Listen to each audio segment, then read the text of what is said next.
अच्छा बच्चे, बिस्मिल्लाहिर्रहमानिर्रहीम। फर्स्ट ईयर इंग्लिश के लिए आपका जो पेपर पैटर्न है वो कैसा होगा? ये एक लेक्चर पहले पेपर पैटर्न पर देखते हैं इंशाल्लाह। इसके बाद पेपर का ऑब्जेक्टिव जो आपके पास मॉडल पेपर आया हुआ है उसको ऑब्जेक्टिव सॉल्व करने की कोशिश करेंगे। अब ऐसा है कि आपके पास 20 नंबर का ऑब्जेक्टिव आएगा। सबसे पहले देख लें कि आपके पास जो ऑब्जेक्टिव के आइटम्स हैं वो ऑब्जेक्टिव के आइटम्स क्या होंगे। ठीक हो गया।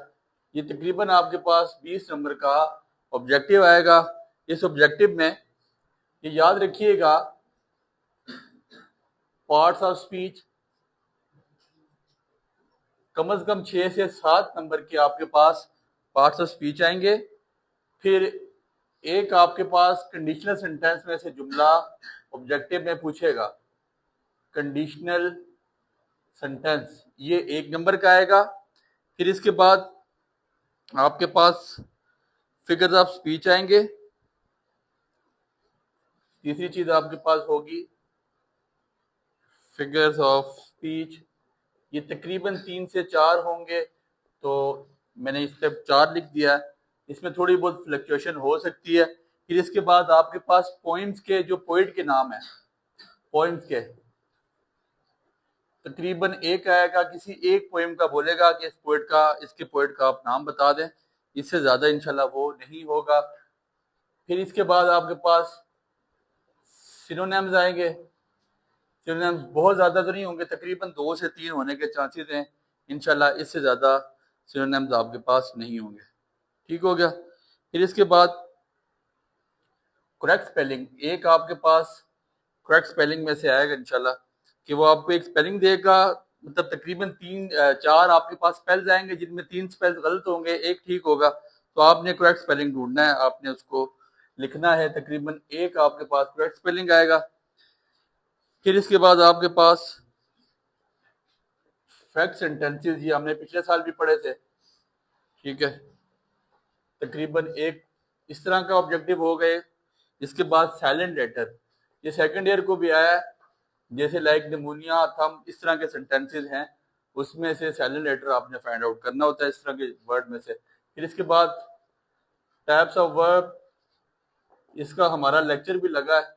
तकरीबन 2 आपके पास यहाँ पे टाइप्स ऑफ वर्ब होंगे। आप इसका आसानी से स्क्रीनशॉट ले सकते हैं। तकरीबन इंशाल्लाह आपका जो ऑब्जेक्टिव का पैटर्न होगा वो ऐसे ही है ना, उसमें 19-20 की फ्लक्चुएशन हो सकती है, उधर से ज्यादा फ्लक्चुएट नहीं होगा। तकरीबन यही चीजें आपके पास आपके ऑब्जेक्टिव में आएगी। तो आप यहाँ से इसका स्क्रीनशॉट ले लें। हमारे पार्ट्स ऑफ स्पीच के भी लेक्चर लग चुका हुआ है, कंडीशनल सेंटेंस का भी लेक्चर मौजूद है, फिगर ऑफ स्पीच का लेक्चर भी मौजूद है। पोइम पोइट्स के आपने नाम तैयार करने हैं।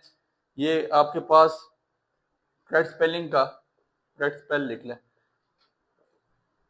फिर इसके बाद हमारे साइलेंट लेटर का, टाइप्स ऑफ वर्ब्स का आप देख लें। जिन इन चीज़ों का तकरीबन हम लेक्चर लगा सकते थे तो वो हमने लगा दिया हुआ है। तो आप इसका ये सारा चीज़ आपके पास हमारे डिस्क्रिप्शन में लिंक भी मौजूद है हमारे ग्रुप्स का। इनके जो हार्ड फॉर्म में नोट्स हैं, आप हमारे ग्रुप को ज्वाइन करके एजुकेशन विद हमजा को, डिस्क्रिप्शन में लिंक मौजूद है, स्टार्ट में एडमिन के नंबर आते हैं, आपने वहां से हमसे नोट मांग भी सकते हैं और डायरेक्टली जो है ना आप ग्रुप में ऐड भी हो सकते हैं। इसके बाद ऐसा है, ये 20 नंबर का आपका पोर्शन होगा। इसके बाद 80 नंबर का आपका सब्जेक्टिव आना है। और सब्जेक्टिव का क्या डिस्ट्रीब्यूशन है, वो कैसे आएगा, क्योंकि आपको बताया गया था कि बोर्ड ने at the end of the day तकरीबन पेपर से 15-20 दिन पहले ऐसा किया कि उन्होंने पुराना फेडरल वाला जो ऑब्जेक्ट था पेपर, वो दोबारा अपनी वेबसाइट पे अपलोड कर दिया। वो हमने उनसे रिक्वेस्ट की कि अब तो ये काम नहीं हो सकता, इसलिए उसको कैंसिल किया गया था। ठीक है, तो बोर्ड का जो पैटर्न है, जो हमारा नया मॉडल पेपर बना हुआ है, तो हम उसके मुताबिक आपको बताते हैं। 80 नंबर का आपका सब्जेक्टिव होगा, जिसमें आपके पास कंप्रीहेंशन कितनी है, कंप्रहेंशन आएगी 28 नंबर की। मेरी सारी स्कीम्स मेरे ग्रुप में लगी हुई है, उसमें बताया गया है कंप्रहेंशन के लिए कौन से चैप्टर इंपॉर्टेंट है, आप वहां से उसको देख सकते हैं।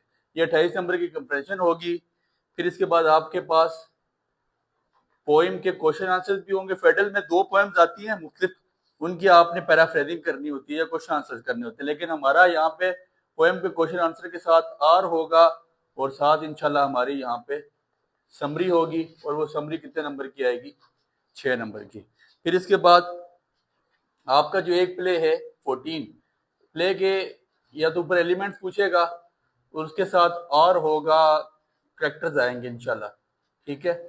तो ये चीज़ आपके पास 6 नंबर की आ जाएगी। तो ये आपके पास टोटल बन जाता है 28 और 6 34 और आपके पास ये 40 हो जाता है। फिर इसके बाद आपके पास ईडियम्स इंशाल्लाह, बल्कि आपके पास पहले देख लें जॉब एप्लीकेशन और इनफॉर्मल एप्लीकेशन।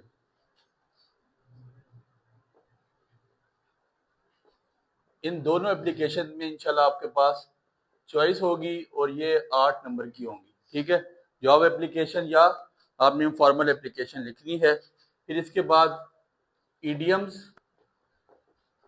आपके पास आएंगे तकरीबन 6 नंबर के, उसके साथ आर होगा आपका फ्रेजल वर्ब। हमारा ईडियम्स का लेक्चर जो हमने सेकंड ईयर के लिए रिकॉर्ड करवाया था वो ग्रुप में मौजूद है, फेसबुक में यूट्यूब पे भी मौजूद है, आप यहाँ पे देख सकते हैं, ठीक है। ये 6 नंबर की ईडियम्स आ जाएंगे आपके पास।